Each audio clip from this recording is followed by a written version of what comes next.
きやがったかい。暴力反対です。プリティ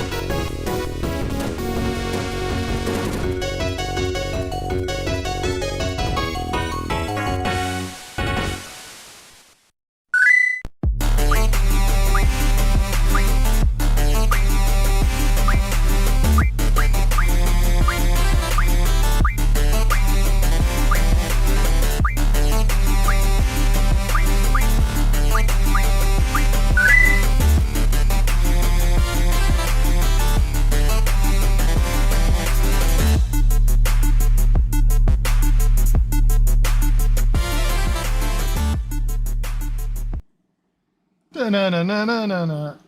Oh my gosh, it's episode 31. Who would have thought? Oh my god, we did it.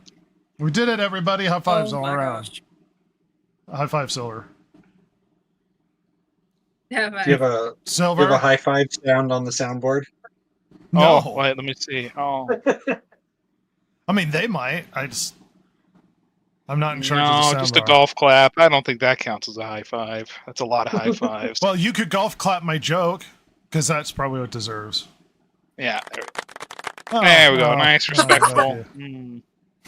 That's like Oh. that's like Dad made a really awkward, like, how am I supposed to look? Every episode expects a gross amount of enthusiasm, like I'm some video reaction person that is having emotions. Yeah. That's having emotions that they don't actually feel for the content they're watching. I watched a video the other day of some Asian gal pretending to cry. My favorite with those media reactions is when you can tell this is not their first time watching this, and they put like first time react, and it's like, okay, sure you Like did. they Remember anticipate everything. Do you remember when they announced the Final Fantasy VII remake? Somebody did a compilation video of people doing their reaction to the news, and I remember some girl, she did her reaction, and she's holding a model of the Buster Sword in one hand. I'm like, no, no, this is totally fake. You would never have known that they were gonna say this, and you just happen to have your Buster Sword in your hand. No. Well, it could be an after the fact reaction. Yeah. To be fair, Were they reacting live? Or are you sure? Yeah, it was a compilation of people who were supposedly reacting live. no, All I right. love that. Jason's just really cynical about people's genuine emotional reactions to things. Well, yeah, but why would you think we're going to announce something about Final Fantasy VII? I should have my Buster Sword with me. Well, it's Or that same I'm gonna watch this, and while I'm doing it, I'm just gonna happen to have this in my hand. Well, it's that No. same like you're showing your bona fides fakely. It's like the Red Letter Media like Nerd Crew stuff where they're just the horrible fake nerddom. It's awful. Please God, kill us. Whoa! Whoa! Very cool. Did you see Yoda? I clapped. I clapped. I clapped when I saw Yoda. Oh God! I'm glad we're passing that phase of things, but very slowly. Well, the problem with me is that when it comes to sort of content I would make, it's almost like because I think it's funny, but no one else thinks it's funny. Be like two people, me Well, and no, me. it's like I would make a reaction channel when no one wants to see reaction channels, almost ironically. And then I would have it like exaggerated like watch a movie clearly everyone has seen and then pretend I'm shocked when Darth Vader is Luke's father. Well, it would be even better if there's like some Star Wars thing behind you, like a book or a game, a poster. I don't know. I've never seen it. Never seen it. It's, you know, like, people don't believe me. On the poster it says, "No, I am your father," and I'm like, I have no idea. Oh my god! No way! I get up and scream and start throwing tables and act irrationally in reaction to the news. I never would have guessed it. And then movies that are supposed to be really emotional, you're just like completely stone-faced. No, laughing during Schindler's List would be one thing. Oh my god! I was gonna say you start laughing. Oh my god. That's... What was that Family Guy thing where they were watching Philadelphia and he goes, Tom Hanks, man, that guy's funny. And he goes, I have AIDS. What a great comedy actor he is. And just start bust out laughing. Oh, the content I would produce, no one would give a crap about. You would get in trouble before you'd get famous. Well, you know, it'd be a good run. In It'd be a actuality, great it would run. not be a good run because no one would see it. It would be me awkwardly getting canceled in like the background. You'd go down into some like weird internet myth and legend of like this guy that was doing this weird thing and then just got squashed immediately. Yeah. He crossed the line immediately. Right out the gate. First episode, crossed the line. He laughed at Schindler's List. Somewhere out there comes out the weird body cam footage of you being arrested or something like Yeah. Well, I'm sorry, I thought this was America. Chris Chan footage. Chris Chan footage. I look Oh my completely God. different. Like I haven't been keeping up on like dyeing my hair or something, and I'm like completely different colored hair, and like suddenly I look like I have 40 more pounds. It's like arrest videos never look like the person. No, they're never flattering. Those body cams do them dirt Yeah. nasty. Yeah. I wonder if there's Like a somebody out driver's there that license photo. yeah, driver's license. I wonder if there's somebody out there that has the opinion that they always look the best in body cam footage, so they try and get arrested constantly to get selfies. And they just put in a freedom of information request in for their own stuff. Yeah, to put it on Instagram. And like the department always gets nervous that there's going to be some dumb lawsuit. Never happens. The lighting in the police station is to die for. Is to die for. I look amazing. Look forward to that reminds me of the content. story of, I think it was Kim Kardashian, get her driver's license picture, Mhm. and she brought in like the whole place was shut down just for her to get her Ugh. driver's license picture. She Ugh. bought like a professional photographer and makeup artist, all for a driver's license. California was a mistake. Yeah, only Yeah, it's dumb. California is a mistake. Only LA would have put up with that. Like if she'd have done that in any other state, they'd be like, "No." Can you imagine if a celebrity in New York tried to do that at their DMV? Like, because New York City has like celebrities traipsing around all of it, like getting on the train, whatever. Nobody cares. Nobody gives a rat's ass. They would riot over somebody trying to do something like that.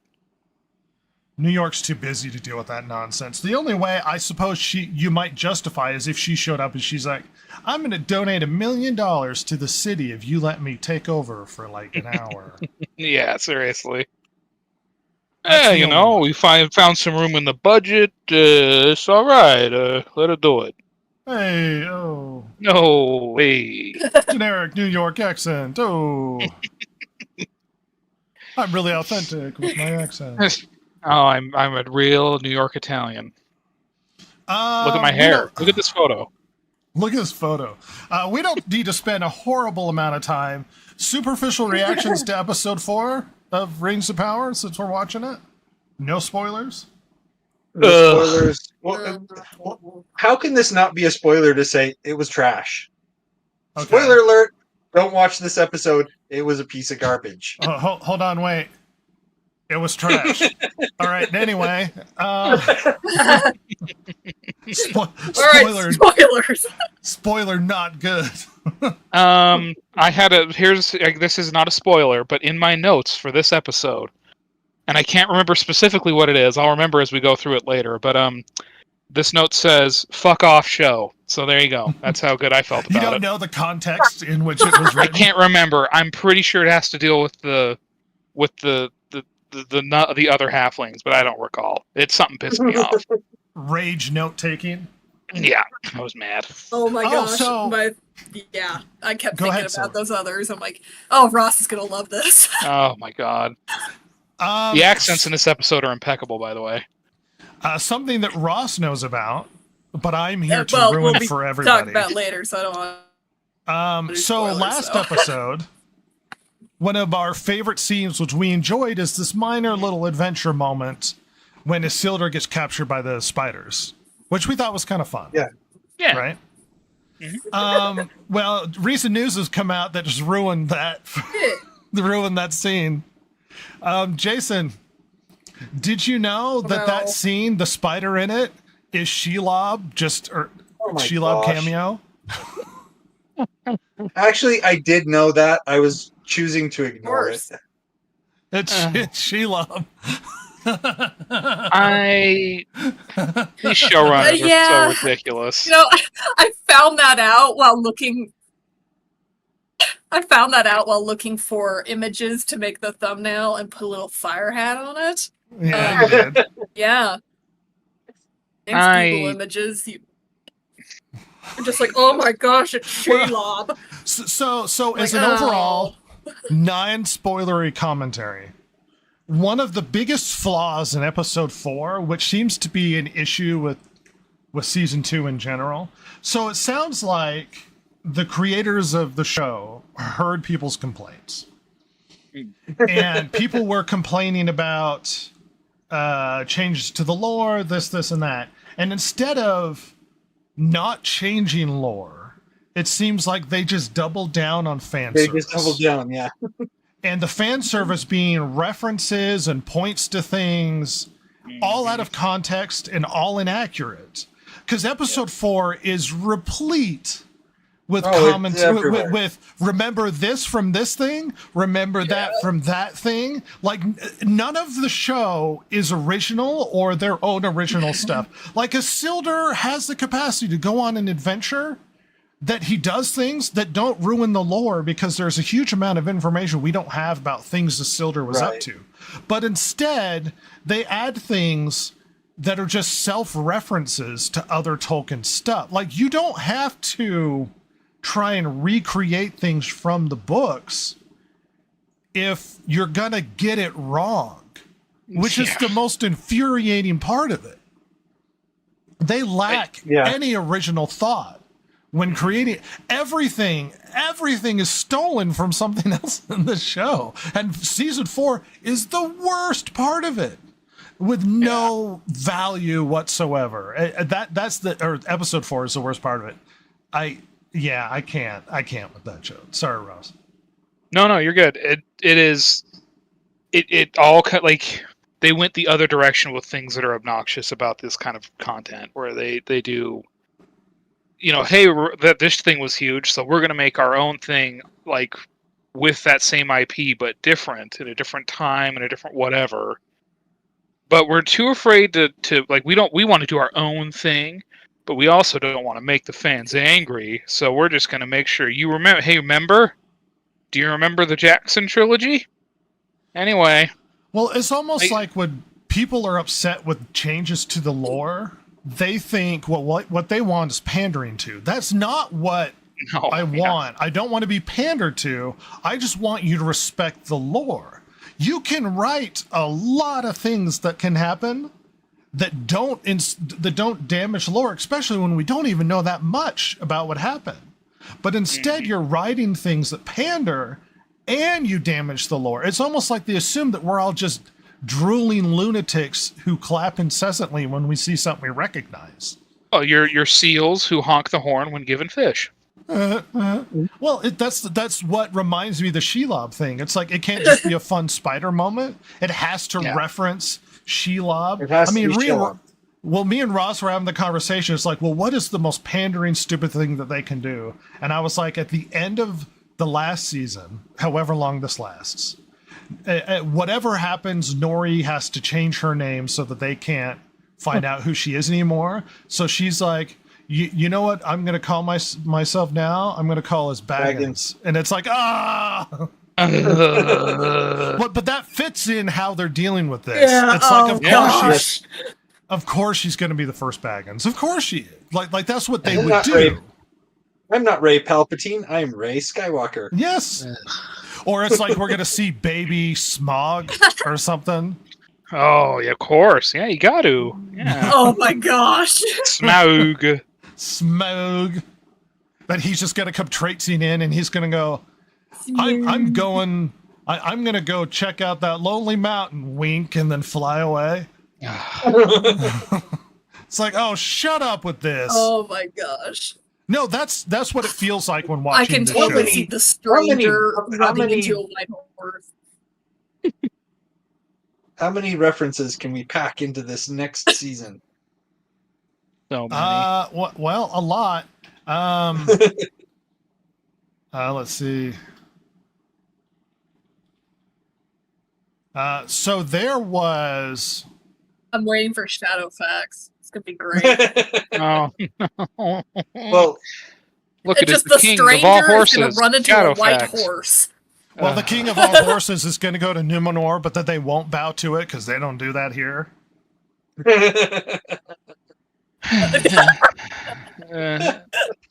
I saw somebody talking about references to things. Mhm. So here's something that you might. Ross is probably going to vomit in his hat. Get a hat. It's present. So Hurry. So the show, when it comes to what not Gandalf is called, has left hints as to perhaps what his name is the whole time. I bet I know what you're going to say. Because they'll go, oh, he needs a Gand, which is an incredibly old name for like a staff or a stick of wood. And he's like, oh, there are Gands everywhere. And then they're referring to wizard stuff. Gandalf, I think the Alf part, the suffix references wizard.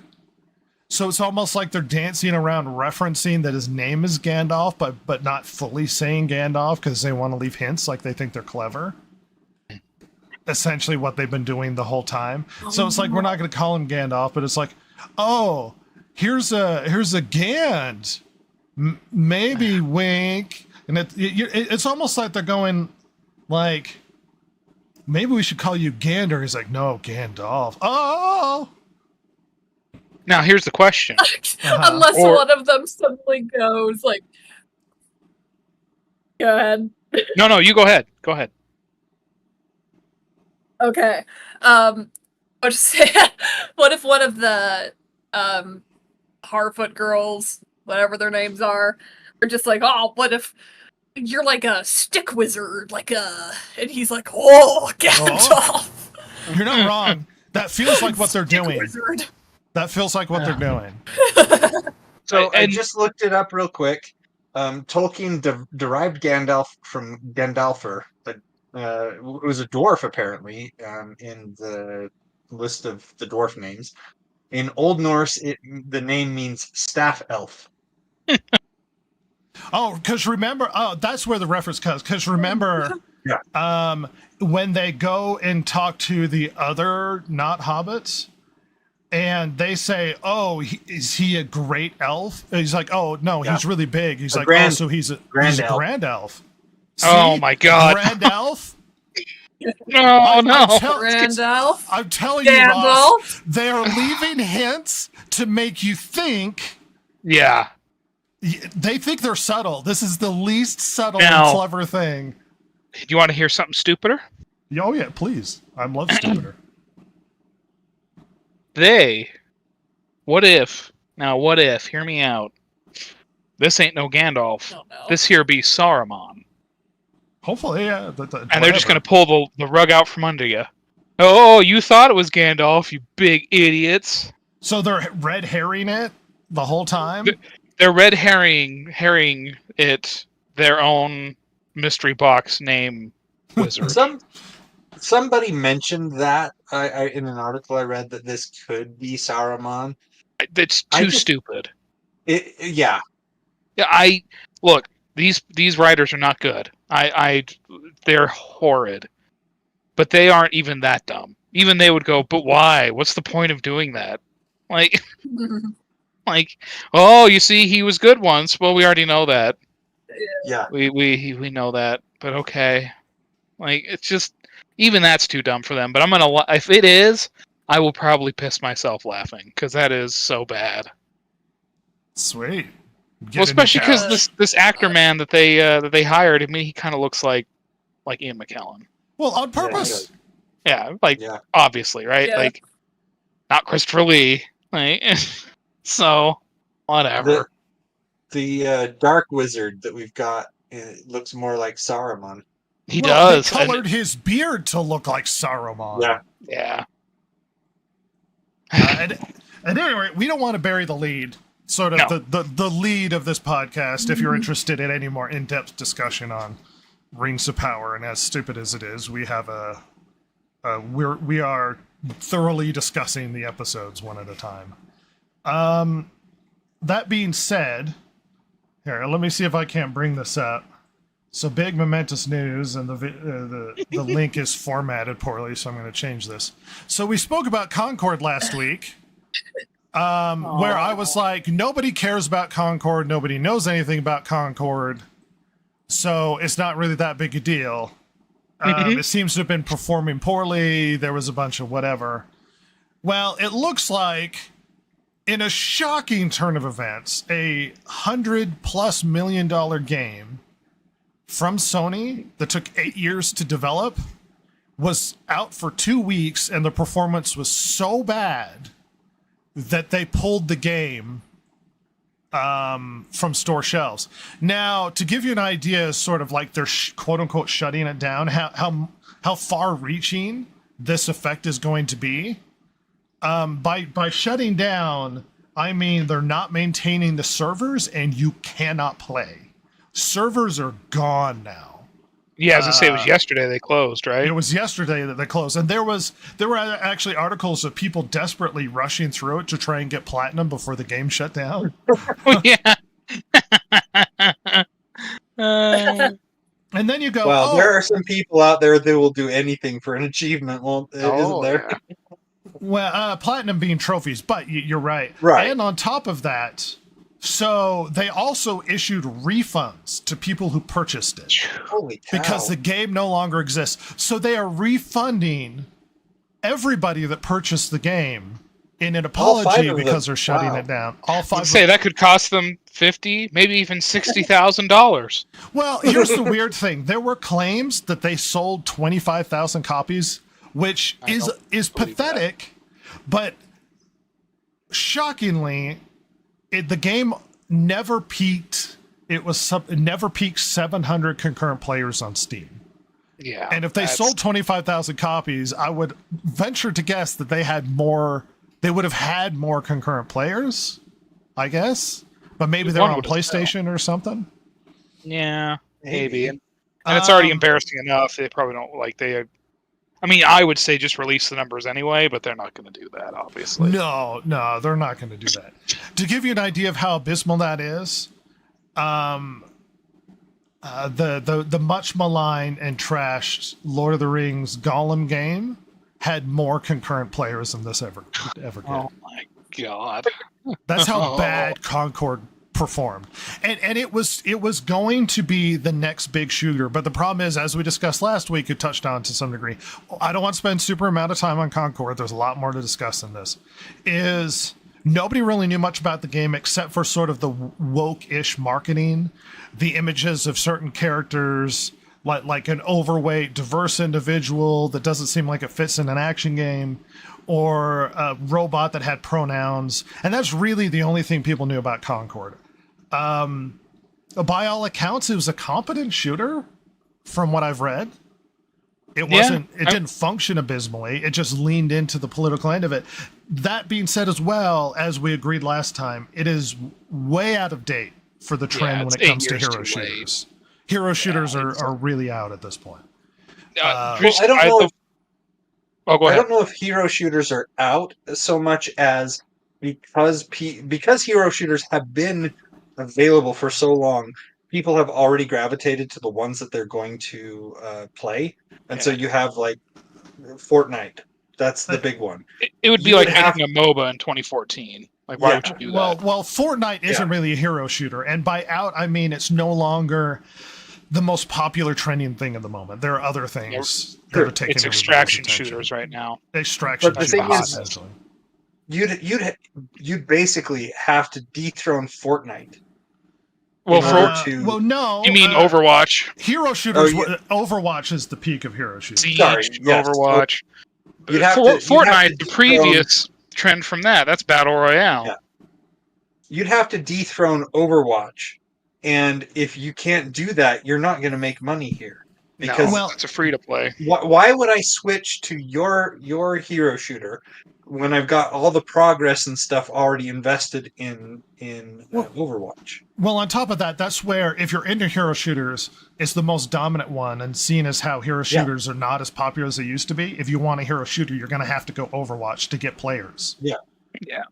But at any rate, the game's been canceled. To give you another idea of how dramatic this pull is, they are not only refunding players their money for having purchased a game, they are full refunding stores who have bought millions of copies to sell Ooh. places like Walmart and Target. Wow. Wow, Wow. that's People crazy. were actually rushing to Walmarts to buy the game before they were pulled off of shelves. Yeah. Almost like they were taking scalps, I guess. Yeah, it was the, kind of the odd. collector types. Yeah, So like an 20 ET years from thing now- or- 20 years from now, we're gonna have an unboxing out in the Arizona desert. Copies This of time it's gonna Concord. be No, Concord. it'll be a server. They'll find some old server that's been unpowered, and when they boot it up, it's just all the Concord crap on there. Well, and part of the reason why this has been such an erasure is it's very similar to what happened with Willow and what happened with Batgirl. Is Yeah. they are erasing it because if you claim it as a loss on your taxes, you can't claim that is of any value or asset whatsoever. So you Right. literally have to erase it from existence. I was gonna And- say because my other thing was I was gonna bring up was, do you think they're gonna pull it, rework it, and do a free to play? But if they're gonna do the No. tax thing, they can't do that. No. It- They're not if free they to were play gonna- if they're pulling copies. If they were going to make this free to play, they wouldn't be basically mothballing and shutting down the servers. Well, Well, they would probably Go they'd ahead, shut Rob. down the servers, but they wouldn't refund you. That's for sure. They'd be like, "Well, Sure. well, you got a game. Well, they'd Well- fight it." And by the way, Overwatch is free to play. Concord cost $40. Yeah, and looks Oh, terrible. gosh. So it crashed and burned in an epic fashion. Concord is gone. And yet at the same, let's see, I'm going to pull up the Concord. We hardly knew ye. We're going to do this really quick so we don't spend too much time on it. Here's the concurrent players on Concord, never peaked 700. And this is the Steam charts. all. Put the all on the Steam chart there. What's that? Right across the top, it's 7 days. If you click the all, which is there at the end, Uh-huh. it's even more dramatic. Is that just a screenshot? Yeah, right Oh no, there. it's not. Hey. Oh. So Ba- peaked and then- basically, it peaked on the day it launched. That's where they got the 660, and it was downhill from there. Wow. Let's see, by the end, 11.8. Yeah. Yeah. So Concord crashed and burned. Now we're going to get into the ins and outs of the why, but it's important to start, talking about a lot of the other failures that occurred around the same time. As we talked about last week, there was another game that came out recently called Oh, this Dustborn one's even worse. that never Norwegian peaked taxpayer 70 pair money well spent. Well, and they were expecting this to be a massive success. The all-time peak was 76 players. Oh, They spent millions, if not Oh. tens, Well, on this game. this would on be this a game. good investment for a taxpayer. This game also an abysmal failure. Oh, bad. And- It's a failure in the same way that Velma show was, where everyone thought they were making fun of somebody. Like, the people on the left that the game was made for, frankly, thought it was making fun of them. The people on the right couldn't believe it was made with sincerity. Like, it is a crazy game. Like, well, it's they thought it shocking. was tongue-in-cheek. They're like, this can't be real. Yeah, there's no way. Like, and if you watch it, there's no way. But I think way. No, they meant it it. was. They meant it, yes. And to skip ahead a little bit, Star Wars Outlaws came out, and its sales are reported as 55% lower than that of Star Wars Jedi Survivor. Oh my god. And that's just the UK. If you notice that the title there, it says Yeah. that it's 55% lower than Jedi Survivor in the UK. That's not even worldwide. Well, to Which give you an idea which is a of sequel. how Sequel poorly, of a single player game. to give you an idea about how poorly it performed, it actually dropped Ubisoft stock by 10% ish, 12.6. Merde! Our stock value. It's terrible. Oh, and Ross, just to remind you, No, there's hope that this will rebound Ubisoft's sort of year with the coming of Assassin's Creed Shadows in November. That'll go well. I, for one, have faith in the little game that could, i.e., the one everyone already hates. Oh. According to JP Morgan analyst Daniel Curvin said that Star Wars Outlaws has struggled to meet our sales expectations despite positive critical reviews. Star Wars Outlaws received a 7 out of 10. Apparently, the CEO of the company, I don't know if I have that, was extremely disappointed with the ratings that they were getting with Outlaws. I think it's in. It's on the list. I think it's just further It's down. on the bottom. Yeah. Should be out of control. Not that big a deal. At any rate, there we go. Disappointed with the reception. Yeah. And then their response was, well, we're really disappointed with the reception. Oh, the game God, I was hate received. everything. Why? Star Wars The Outlaws critical- dropped last week to mild scores across the board. We awarded the game a 6 out of 10 with its mediocre combat and stealth being prime detractors. Its Metacritic aggregate lies somewhere in the mid-70s, depending on the platform, which are respectable numbers, at least in our eyes. Still, Ubisoft Massive director Julian Garrity says he's a little disappointed with the genre's critical reception. Does critical reception really mean anything if people aren't buying your game and the audience hates it? Well, he's thinking that the critical reception being what he thinks is lukewarm, which I think is more him telling on the fact that video game review scores have been garbage since, the mid-2000s? Because if your game launches to a 7 or a 6, especially on the big sites, your IGNs, your whatever, that means it's not. That means it's like normal people would say it's like a 5. It's not bad. It's not the most horrendous thing. You didn't necessarily waste your money, but it could have been a lot better.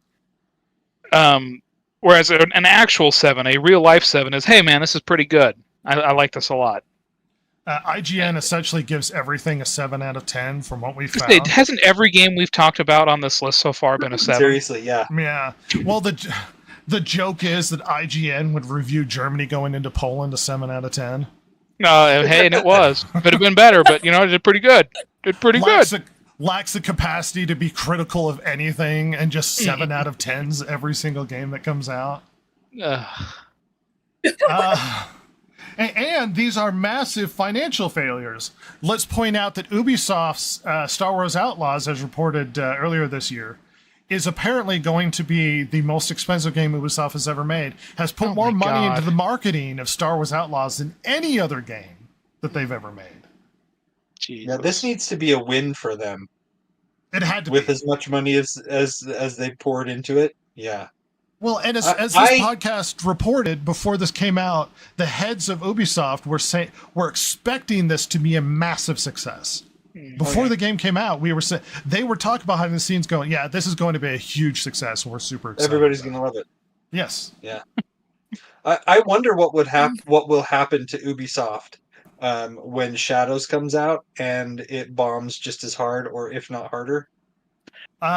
There's going to be a contraction.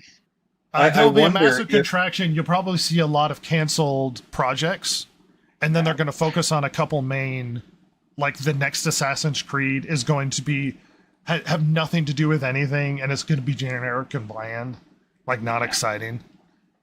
To be honest, that would be what I expect. But honest, the track record is they double down. I'm wondering if this kills them. No, No. they are enormous. I'm not saying they're too big to fail. This won't kill them, but they will contract because they have studios all over the planet. I mean, they are enormous. I mean, from Eastern Europe to Asia to the United States to Canada to Europe, like they have, and some of them will close because of this. I guarantee it. Like if Shadows fails, which I'll be honest, I don't see how it cannot fail. It's gonna at least won't meet their expectations of what they need to make money. They're going to contract, but they are huge. I mean, they'll just sell off some assets and just coast and just.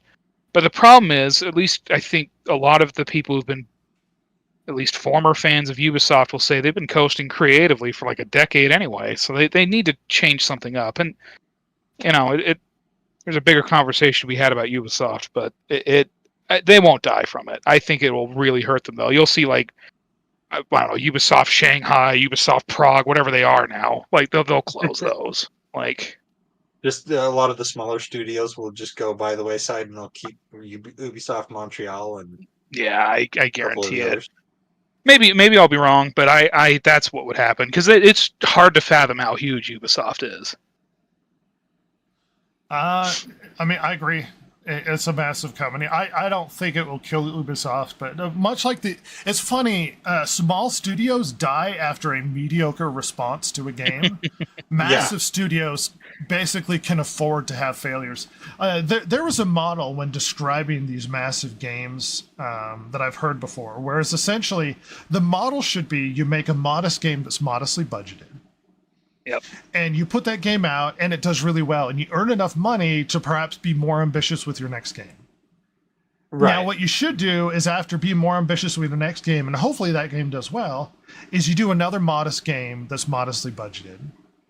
And then you do another ambitious game after that. But instead, they do modest game, ambitious game that does well, even more ambitious game that costs even more money. And even if that does well, Quadruple A. they do even more ambitious, and it gets to the point where the game gets big enough that its failure would mean the destruction of the company, or at least a lot of jobs, which has a cascading effect down the line. Well, it kind of seems like the gaming industry, because it's the biggest thing right now as far as entertainment goes, right? As far as money. Yeah, it's bigger than movies, billion-dollar industry. And it is now doing the same things that movies have been doing for the last 10 years, where studios just they saw this big money they can make from these IPs, and they just wanted to make it bigger and bigger and bigger. Well, if we put more money in, we'll get more money out. See, look at this investment we're making. And now they're at the point where it's like we literally are stuck, and they've changed the expectation of the viewer, of their customer, that now they're worried they won't accept anything else. Well, I think that's going to happen with gaming too, even though PC gaming has been proving that wrong all over the place. But So I've been sitting down and pondering what on earth is going on, because we've had this discussion ad nauseum about the failure of modern media and modern gaming. We've talked about the effect that woke has had on the gaming medium. To reiterate to anybody who's never listened to this podcast is listening right now, I don't have a problem with people making so-called woke games. Dustborn definitely leans into that. Sure. Dustborn is woke if any game is. I don't care if they make those, but the problem is you make it and then people say it's shit and then don't buy your game. And the common tactic is to attack people who don't like the content you put out and then somehow assume that it's because of toxic fans who hate what you're making that accounts for its failure. Before I get ahead of myself, I've got some data to bring up. So this was reported a year ago. So Disney did a behind the scenes it was a 1099 that people got a hold of, and there was some interesting information. It was a 10K filed, which there was some interesting information to come out of it. One of the bullet points is, and I quote, "We face risks relating to misalignment with public and consumer tastes and preferences for entertainment, travel and consumer products, which impact demand for our entertainment offerings and products and profitability of any of our businesses." Underneath the bullet point, the company states, our businesses create entertainment, travel, and consumer products whose success depends substantially on consumer tastes and preferences that change in often unpredictable ways. The success of our business depends on our ability to consistently create compelling content, which may be distributed, among other ways, through broadcast, cable, theater, internet, mobile technology, and use in theme parks, attractions, hotels, and other resort facilities and travel experiences and consumer products. Such distribution must meet the changing preferences of the broad consumer market and respond to competition with an expanding array of choices, facilities, blah, blah, blah. Demand for certain out-of-home entertainment experiences such as theater-going, watching movies has not returned to pre-pandemic levels. In addition, many of our businesses increasingly depend on acceptance of our offerings and products by consumers outside the U.S. The success of our businesses, therefore, depend on our ability to successfully predict, adapt to changing consumer tastes and preferences. If you go through a lot of this, essentially it comes down to Disney pretty much states our business model doesn't seem like it's aligned with current consumer tastes, and that accounts for a lot of their lack of success. I think in general, this extends to not just Disney, but media in general. Overall, they're essentially misaligned with consumer taste. Now, we've talked about it's like, well, you're making a game or you're making a product, but you're focusing it on a small demographic, and for some reason expecting that demographic is going to reflect the larger audience. Microsoft spent huge amounts of money and came away at the conclusion that there is an untapped billions of people that are potential consumers that they aren't going after, and they need to. And that untapped potential market that hasn't been catered to include women and include minority interests and a bunch of other things. And that was Microsoft's conclusion. Back in 2019, Marvel did some studies that suggested that it was the study is flawed, and it's based upon Facebook. I polling. remember. Yes. And the Facebook pollings, basically their conclusion was that it's something like 40% of women read comic books, which isn't true. No. Like in the least. But based upon that conclusion, they changed their entire business model. Based upon Microsoft's conclusion, they changed their entire business model to chase after an untapped demographic that were interested in their products, but they didn't cater enough to. And I think a lot of these large companies have these studies in their back pockets, where these studies said, look at all of these people that want to consume your product. They're out there, they do consume it, and they want more, so you need to lean into those audiences more.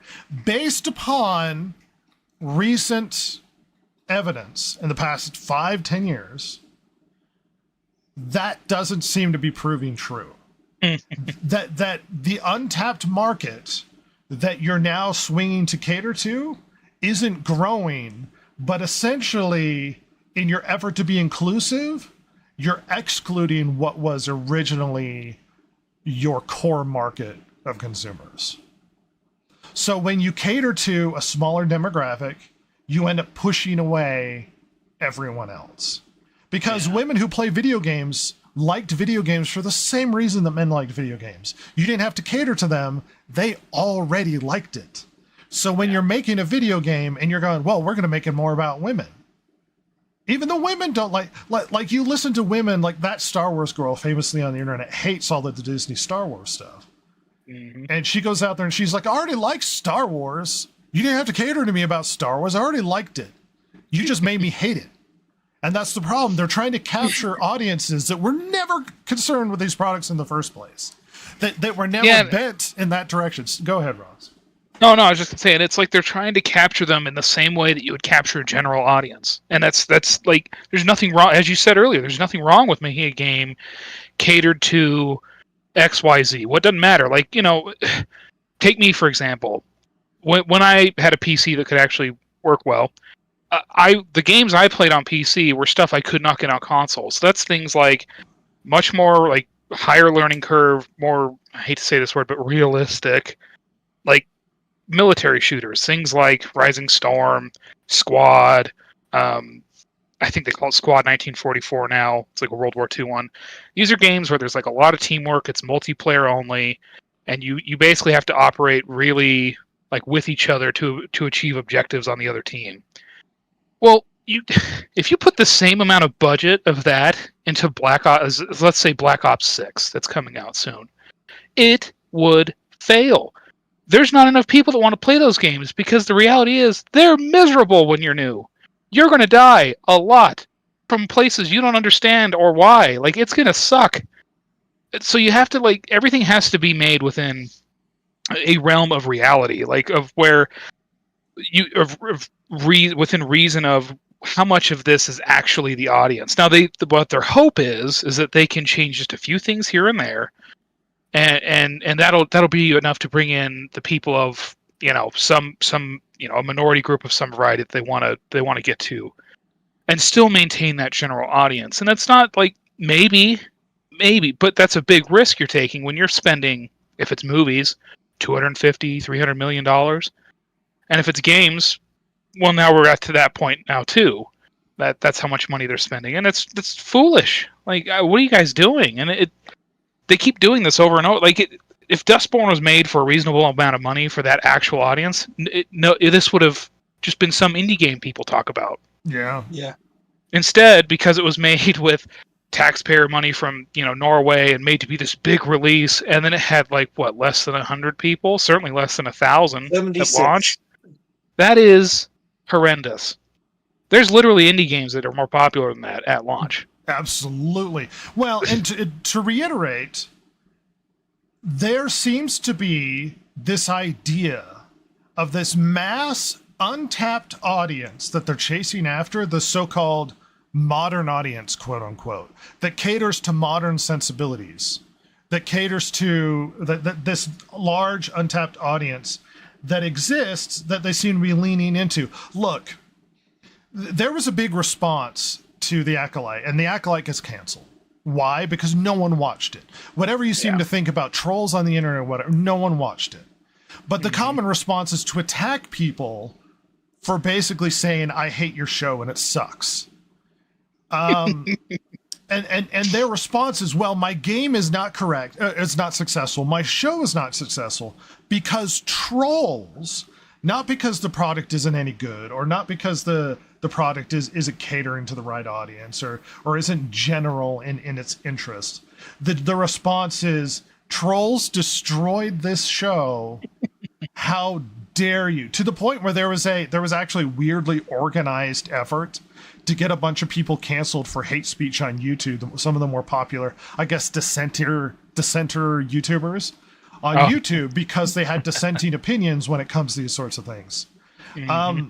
And it's a common tactic, believe it or not, this is Marxist in origin, to shout down people who oppose your political perspective and deplatform them so that they can't speak out about things, so that you're forced to only access or consume the products that they put in front of you. But there is a delusion. Well, right, and there's a delusion that there is a large untapped mainstream audience. I've heard it referred to as the mainstream audience fallacy, which I think is correct. I don't think this group exists. And if they existed see, here's the stupid part. There are a bunch, because they'll defend the show and be like, oh, well, millions of people like this game. It's like, well, if millions of people liked your game, that agreed with your politics, or at least the type of storytelling that you seem to be presented, your game would be more successful. Right. Weirdly enough, your game failed because that audience that you're catering to doesn't exist. Because if they existed, they would have bought your shitty game. They would have shown up to get Dustborn. They would have shown up to buy Concord. But they're not buying Concord or Dustborn. So you're beside yourself thinking, why aren't people buying my product when all of this data says that these people are out there interested in my product? They're not out there. They don't want to buy this shit. Mainstream audiences don't want to buy this shit.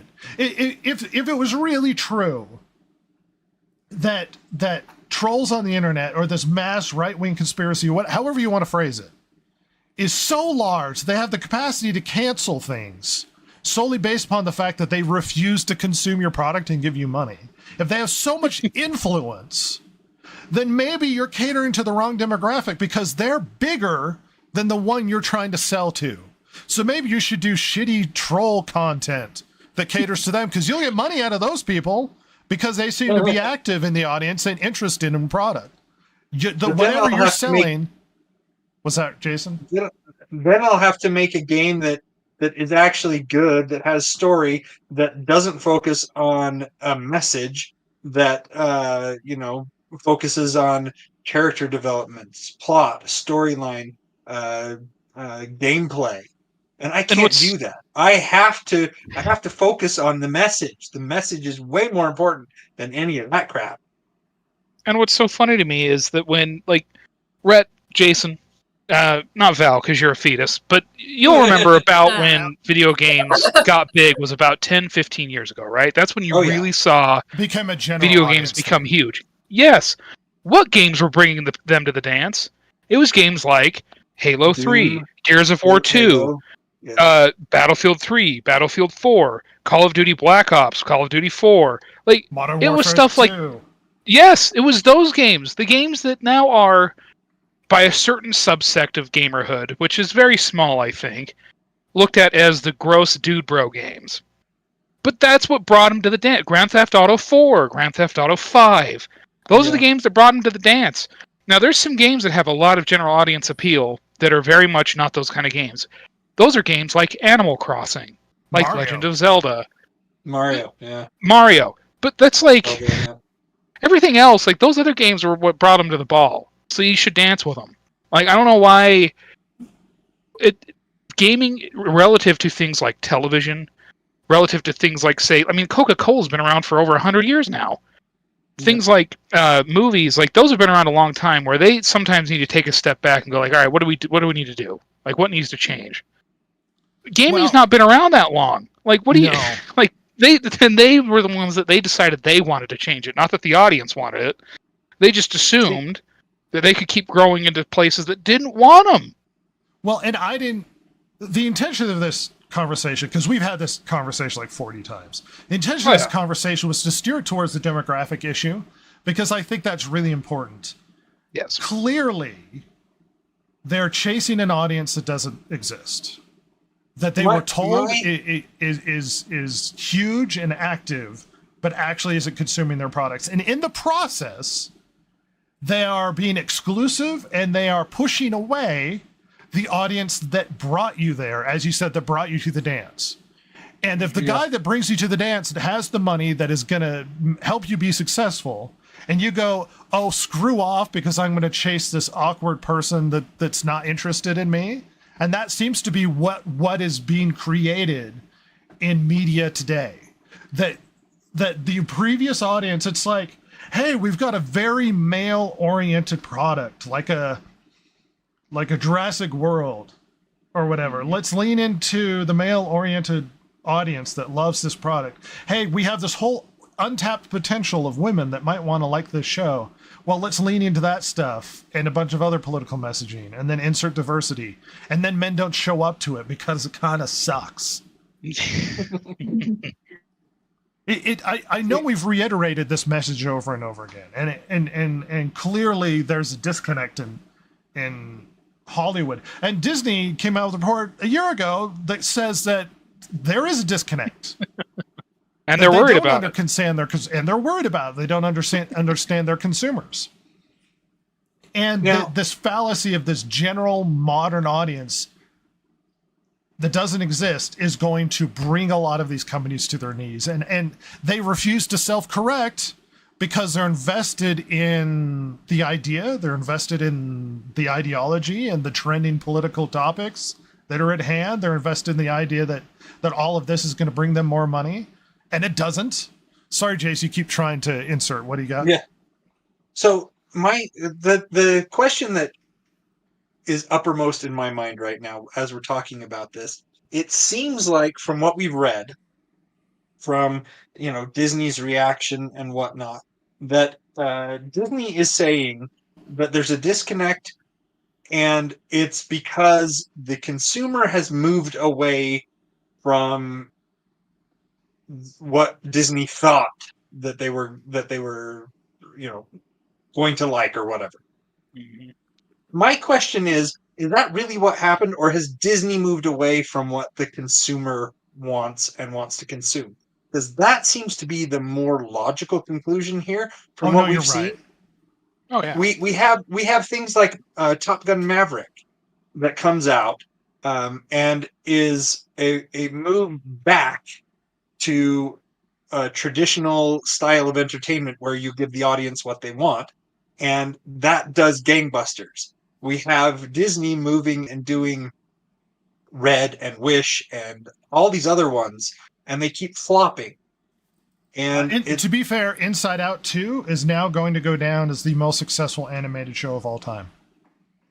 And I wonder if that's self-fulfilling in a way, because they starved their audience so hard for the last, year and a half, 2 years? The people 3? are hungry. Yeah. Yeah, and so the minute they get something that's actually more like what Disney would make, or Pixar, either one, they just they go back and back and back again and again and again. Good. Make something they want to watch. It sounds like Inside Out 2 kind of went back to the traditional Disney kind of storytelling thing where they're focusing on entertainment and not focusing on message. I heard it's good, and it's not political messaging, and it's I heard it's good. And suddenly it's like, hey, wait a minute. If we actually focus on what our remit is, which is entertaining the masses, we have a hit on our hands. But that's not their goal, not in general. Right. Their goal is the message. Their goal is the message, which is why they've been doing so poorly for so long. So we've already poisoned the well with our opinions. Yeah. But Silver, considering the general topic at hand, you are more than welcome to disagree. Think of this from your perspective as a consumer, what you like, what you don't like. Is modern media serving you as a female, horrible Godzilla monster? In your general demographic interests, things that you want to watch, the things that you want to consume. Is media serving you well? Are they producing products that you're interested in? Is there a disconnect that you feel from your perspective, seeing as how we've already poisoned the well, but you're more than welcome to disagree if you have a different perspective. No, I was agreeing with you like the entire time there. Yeah, I definitely think that they're not, in my opinion, catering to women like they think they are. Because like you said earlier, women want what the men want out of like video games and movies. Like there's so many women out there that like, like when Marvel or Disney first started making like Marvel superhero movies, before they started changing it to try and cater more to women and minorities, and then it went downhill. We liked it before that. And so the changing made you Even less with interested. all like the video games coming out. Yeah. I'd be like, no, I liked it the way it was. Well, Well, and I suppose, and not to put words in your mouth, because you might just agree with this, but I suppose from a woman's perspective, if they're accessing media that they like, when a product is pandering to you, it's not attractive. And if it feels like it's pandering to your interests, it also isn't good because it's leaning into... It's almost like the pandering storytelling that we're getting with Rings of Power. It's like, well, just because I like Lord of the Rings doesn't mean I need to be pandered to. It feels insulting. It's almost like a show that has no reason to have a romantic interest involved in the show, but they put it in there because girls. And it's like, ugh. Like, just make a romantic show. You don't have to shove this in here. Yeah. It purposely, when they do that, it's like they're trying to bait us. Like they have a fishing hook and they're like, "Get, look, we got this for you." I'm like, I don't want it. I took a marketing class several years ago, and I'm sure Ross can speak to this too, but from a different kind of perspective. One of the things that my marketing professor brought up was the fact that some company decided to. It was a hardware company, tool making company. They decided to go after the women demographic, and so they made like pink hammers, and they did not do well. Yeah. And the reason they didn't do well is because the women who wanted hammers didn't want a pink hammer. They just wanted a hammer that drove in a nail, and they could get that anywhere. Oh shoot, I might own those. I bet it was bought by some guy, like your dad bought it for you or something. You didn't go out and get yourself a pink hammer, right? It was my grandma's. Hey. Well, So and Ross, they've done. I know they've done this in the gun world. Oh yeah. Where It's they have pink guns and stuff yes, for and women. it's usually a gun that they don't want. It's gotten a little better now. Like the hot trend about starting 8 years ago, maybe a little longer, was Tiffany blue, and you'd see a lot of smaller handguns painted Tiffany blue. Pink was big for a second, but they're kind of getting away from that now. As I think if women get more into firearms, they want good firearms, right? Now that's not to say some of these guns that are painted Tiffany blue aren't. Right. A few of them come from the factory that way. It's more of a thing that gun stores will do. Some gun companies try it. I mean, God, for decades and decades, Smith & Wesson had a brand called Lady Smith.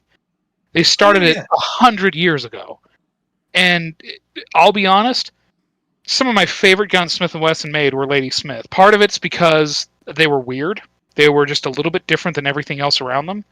And some of it's that they were good, compact guns that I liked. And I think the market's more like the gun manufacturing business has realized more that it's less what you do visually and more what you do ergonomically. Mm-hmm. And they're starting to realize that for now. A smaller woman. Yeah, body, sort of. Whether it's because they're older or because they're like, you know, women who aren't typically very manual labor oriented.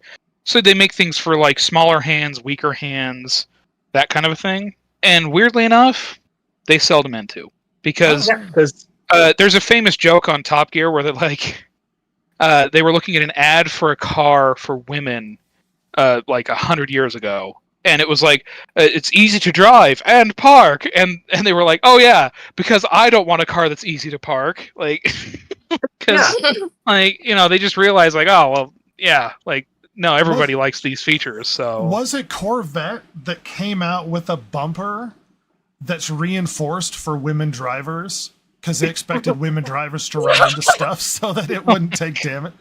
There's an actual commercial for this.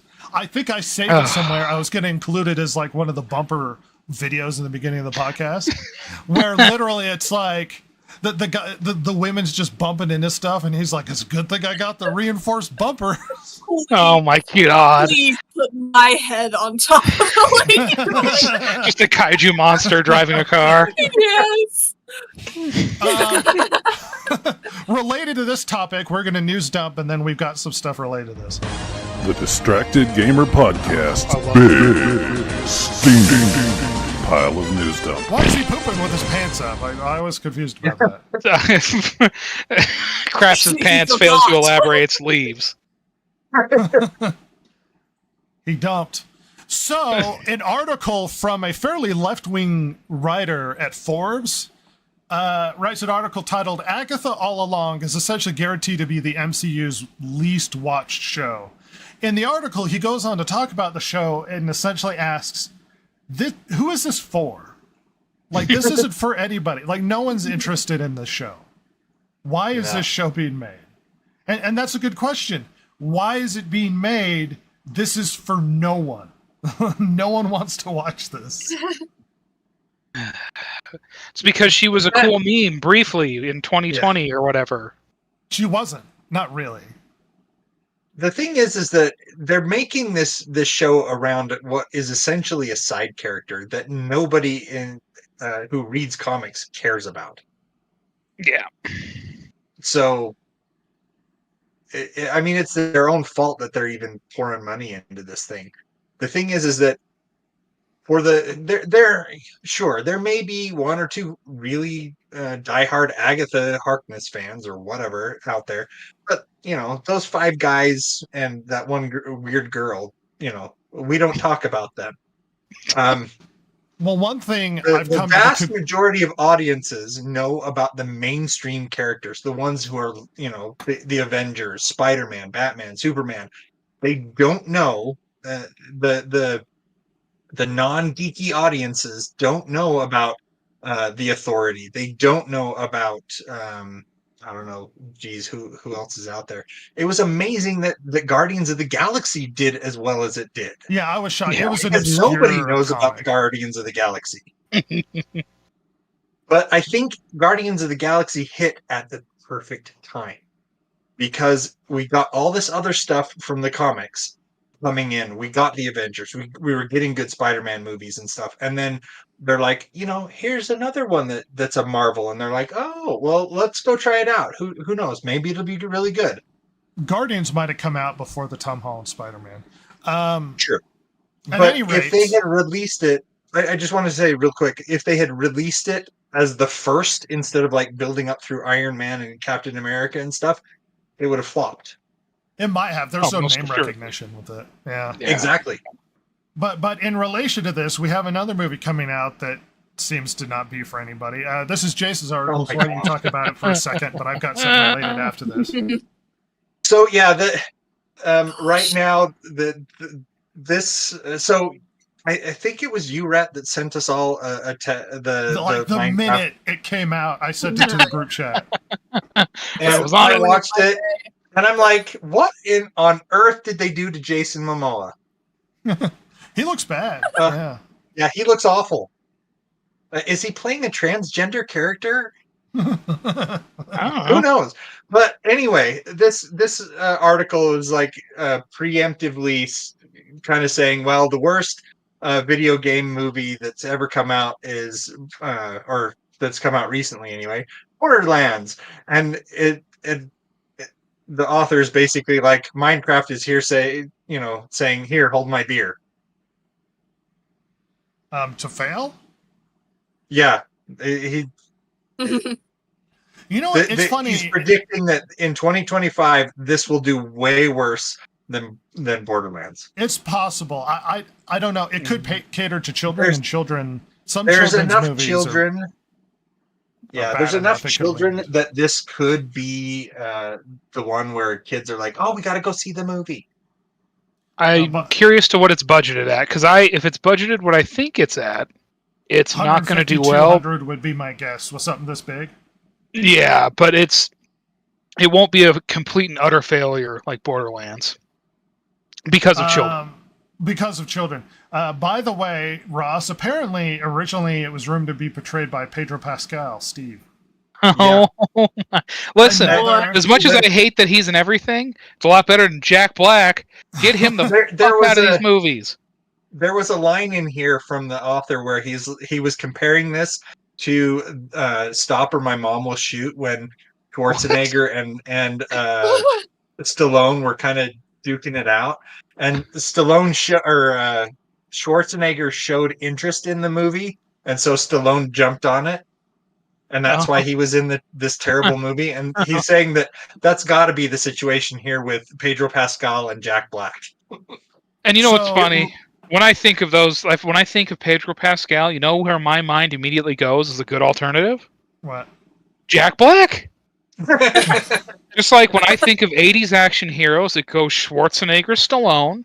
When I think of ethnically ambiguous, good-looking, but not too hunky actormen, Pedro Pascal, Jack Black. Well, Right you know there. what's funny is that writer of that article pretty much said exactly that. They essentially said, I don't know how you go from Pedro Pascal to Jack Black, but I guess that's what happened. Oh, God. But in relation to this, we have an article from Sorry. Kotaku who basically says it's sorry, but the Minecraft movie isn't meant for you. So apparently a bunch of people are like, this looks really bad. And the response is the new trailer revealed a movie that's going to delight its core demographic, and that isn't you. So Get over basically, it, it's they're not for jumping you. up. They're getting ahead of the fan backlash here. I mean, maybe It look, looks like Pikachu, Detective Pikachu, wasn't that great? But it did really well. Why? Because kids love Pokemon. yeah. And it was okay. It wasn't It amazing. did something different. Right. So it's very possible that this movie could lean into the children and be goofy and silly and whatever, and that it's more of a children's movie than something that could open up to adults. I would argue that children's movies that are successful and good are able to Leaner to both. appeal to adults as well as children. But the argument being, well, even if you don't like it, this is for kids, so screw you. It's like, I mean, I hate that. It's a That's bad such a argument. bad argument. Well, it's It like, is. well, of course it looks like garbage. It's for children. It's like, I guess kids don't want good stuff either. So Mario, the Mario movie that just came out, that was freaking awesome. Well, and these people have hated critics about 50, 60 years ago because Yeah. they trash stuff like this stuff made for kids all the time. Disney was on the hit list from forever with critics because, Disneyfying media. And That's right. now you have these same types that are just sitting here lapping up whatever they piss out. Now, my God. Well, the thing is that the critics grew up on Disney. Yeah. The current critics grew up on Disney. Not that this is a Disney can't product, knock I'm Disney just saying. now. No, It's related to like kids stuff, right? Right, like, right. and it's This is just a Warner. oh God, I bet they're Especially gonna be with so proud of Warner. this. Well, especially with Warner being on shaky ground at the moment. No, what do you mean? What? This Huh? reminds No, me things of are a going great. point.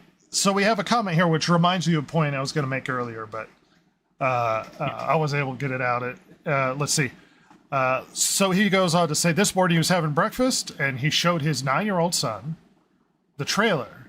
I did this because I told sneery old Zach and Ethan in the Kotaku Slack that I would, promising to show it unprompted so I could report back on his genuine reaction. So apparently his son loved it. Okay. So I'm convinced that modern society today doesn't understand what average is. Like they don't understand what it means. So whenever somebody goes, well, that thing is good or that thing is bad or the average this or the average that, like let's say a show is bad and that people didn't like it, and that the response is always inevitably, here's the exception to the rule. And it goes, okay, but that doesn't change what I just said.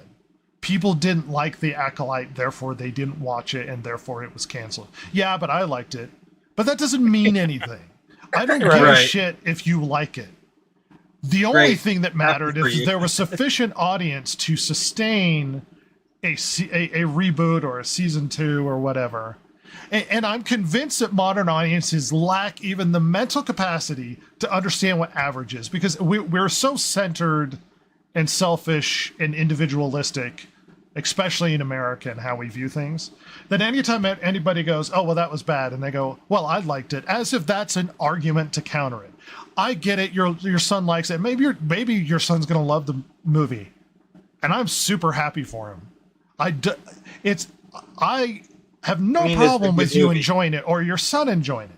Saying your son likes it is not an argument that it's going to be successful or the general audience is going to flock to this Minecraft movie. Not even saying it's going to be bad. People could Right. flock to this movie. It's very possible. But the idea that somehow that you have an exception, a very narrow individual perspective, a demographic of one, and that's how somehow justifies that the show is good or the game is good means nothing. It means nothing in an argument. It means nothing to me. Why bring it up? This is such a common debate tactic across the board. Everybody goes, yeah, well, here's an exception to the rule. And it's like, I don't give a shit. I can think of something, at least in this instance, where it makes sense. If they're marketing this as a kids movie, and he's saying that I showed it to my son and he did like it, that kind of does hint. You're right. The sample is way too small to generalize back to general audiences from. However, if his kid liked it, there is a chance that if they're marketing it correctly and they're marketing it for kids and not just everybody and their dog, this is the must see movie, blah blah blah. It could make money because the kids could go want to see it, which means that the parents will go take the kids to it, which means that D-rated movies, because they are for general audiences, they do tend to make more money. That's not a point of reference. That's not an Here's argument. the problem, though. Right. But here's the problem with that idea, though. Even if you are right, like even if that's right,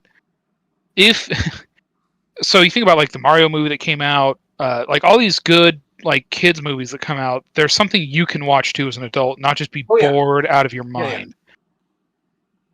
Jason, you're a father. Does that movie look like anything you want to watch? No, certainly not more than once, right? But the thing you is, might get a batch of parents taking their kids because I don't know about anymore, but it seems like parents will not leave their kids unattended, especially if they're 9. That's kind of young. Yeah. In a movie theater, like there's a certain age you can do that at. You can just drop them off. I'll see you back here in the lobby in an hour and a half, whatever. But I think those days are kind of gone. So now you got to make a movie that the parents will be willing to sit through. And this looks like vomit on the screen. It looks you're horrendous. Right. I would say that the parents would probably not sit through this more than once. Yeah, but like this is a movie that you might take your family to, which means that you're going to be filling out a little bit more because you're paying for yourself, your wife, your 2.5 kids. So, like I said, G movies tend to make more money because the entire family goes to see it rather than just like the parents. And so I'm just saying you're right. This is not something that we can generalize to. It's way too shallow as far as statistical significance goes. You cannot base an argument on one person. I'm just saying that if it does seem that, I mean, it does seem like it's targeted towards children. Maybe I should show my kids the movie because I have some kids who are still children and some kids who are adults. Maybe I should share it with them and see what kind of reaction I get from the ones that are kind of, well, that's fine. My grievance has even nothing to do with like a statistical analysis of the demographic that might watch this movie. My disagreement is he goes, well, this movie isn't for you. I showed it to my son and he liked it, so there. And I was like, but that's not an argument. Well, it's a great thing to do as an article. That is a terrible argument. I bet his editor was real happy to get that one. Well, it's one thing to go, it's possible that this movie might garner a lot of kid interest because my son watched it and he was enthusiastic. So it's possible there are a lot of people out there, as opposed to, see, my kid liked it. So that's good. The tack they should have taken. This should have been like, this is a kid's movie. It's going to be marketed towards kids. It seems, just from showing it to my son, he seems to like it. I think his friends would probably like it as well. So You're there's right. That would have been enthusiasm. a better, that would have been a better argument to go from, rather than from what he said. I think it's more poor writing than anything else here. Well, who knows if it's AI? But let's not dwell Yeah. on this too much. We've got a bunch of articles to finish Oh. off, so let's go through these really quickly. Real quick, Warhammer Age of Sigmar introduces one of the first non-binary human heroes. Is everybody hyped for your non-binary figure? No, they can all burn. In Age of Sigmar is already terrible anyway. Yeah. This also goes alongside. They've been featuring this animated little episodes, and they've had their first woman custodes featured in the thing, and it's been all over Right. the internet. I've checked out of Games Workshop at this point. I mean, look, Yeah. I love the universe and whatnot, but they seem to be trampling on the lore. And if they're going to trample on the lore, then I'm checked out. Like, I'm just not interested. I was 100% into Space Marine 2, which is coming out this week or this coming week. Perhaps ancillary. I don't quite have the funds to buy a full-blown $60 game at the moment. But I also don't 100% trust. I mean, it looks Yeah. good, but I don't 100% trust them. So I'm just going to wait. I'm going to wait for reviews and maybe when it goes a bit on sale before I consider buying Space Marine 2. And I'm just going to wait for it. But It's kind this of sort of funny. stuff scares away what is essentially, I am a Games Workshop customer. I own Yeah. figures. I buy their video games. I bought their books. I've done all of that stuff for decades at this point, and I'm like, I'm not interested simply because I know it's you. Yeah. But we don't need to dwell Yeah. on it too much. Jason, you were going to say something? Yeah, I was going to say it's interesting that they're like, this is the first non-binary human hero. They're stressing that it's a non-binary because they've had virtue signal. non-binary characters in Warhammer. I mean, what is it? Slanesh is definitely a non-binary character. Yeah, but they're Slanesh is evil. And you know what they do with mutants, who would technically, a non-binary person would probably be considered a mutant in the Warhammer universe. In the Warhammer universe, it would. Yeah. And they can't tolerate mutants, so it would be purged. Nope. But they're changing the lore, so whatever. I'll just leave. It's not for me. I'm not a boycott guy. I'm a silent quitter. The old Irish goodbye. This probably garners a much bigger conversation. I'm going to address it really quickly. But one of the bigger issues of modern day writing and modern day stuff in general, which we talked about last week, is they are shipping everybody, and I'm sick of it. Stop shipping every character ever. This is the main Lord of the Rings on Prime, Twitter, X, like post, and they said, okay, we ship them to these two characters in Rings of Power. Oh, shut up about this. Shut up about shipping every single character.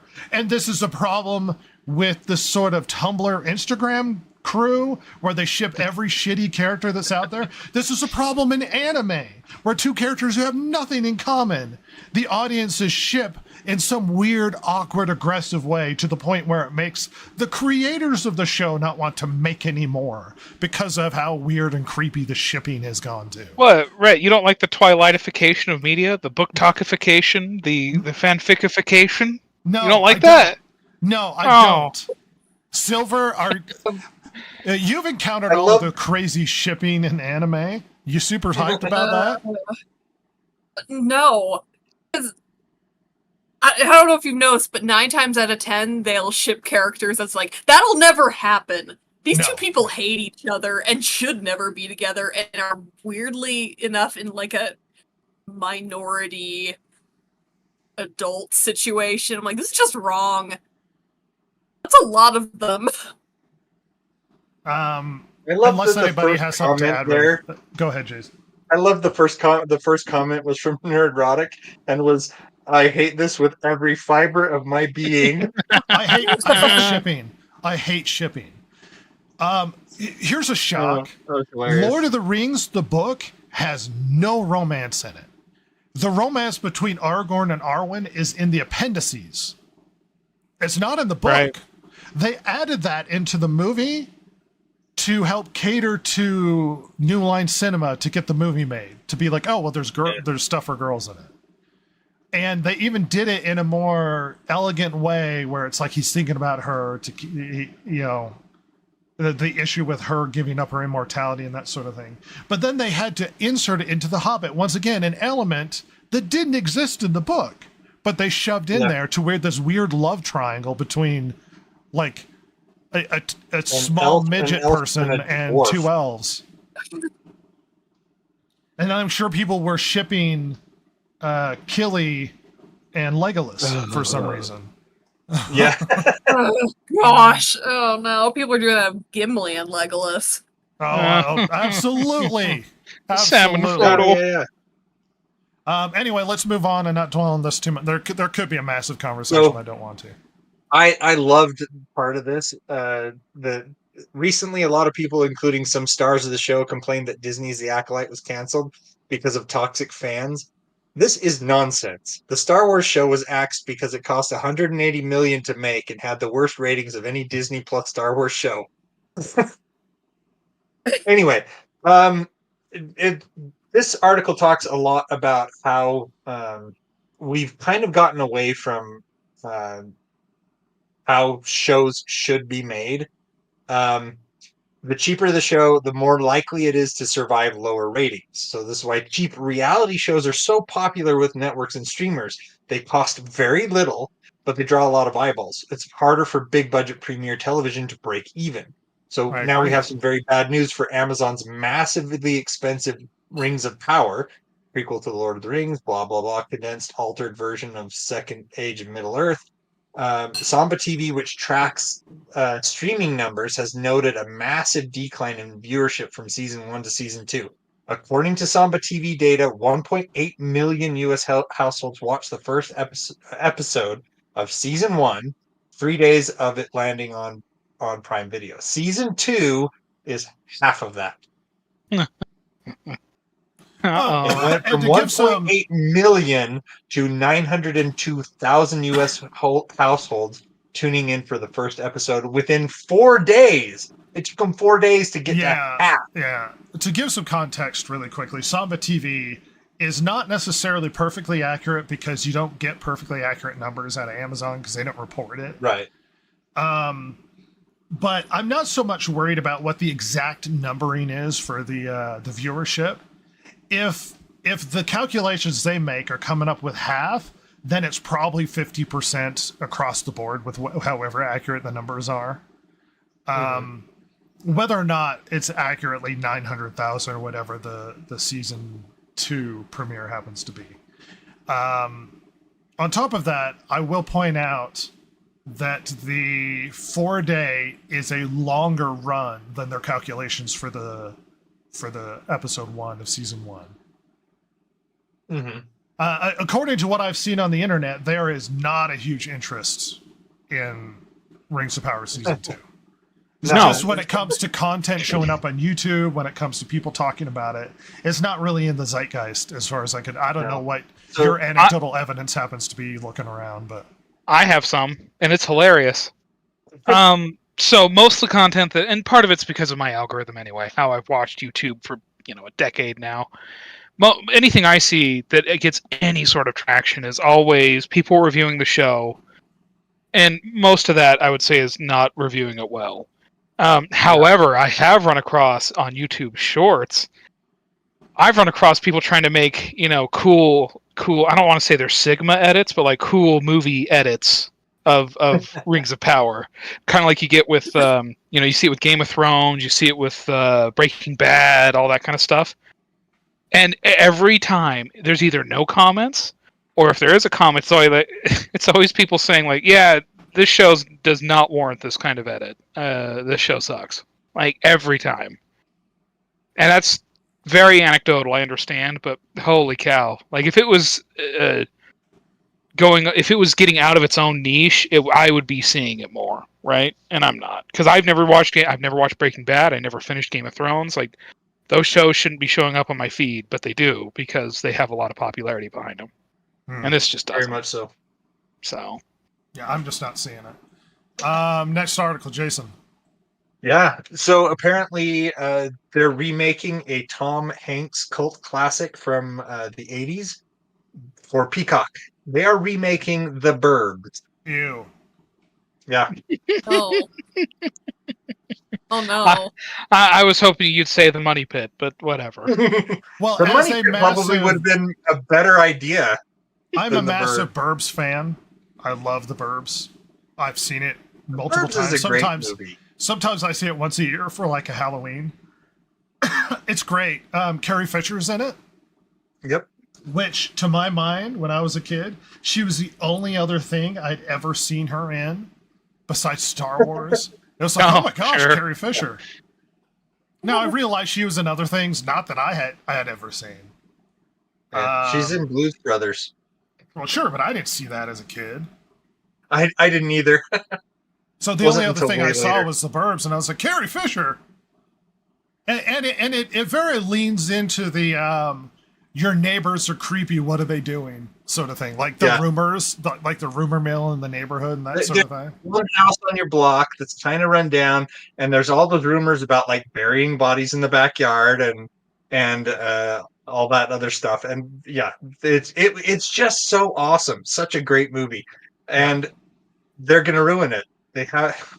Yeah, I don't trust it, but I haven't seen it yet. I haven't seen any indication. Sure. So I'll retain my prejudice Seth until we get some MacFarlane's more. name.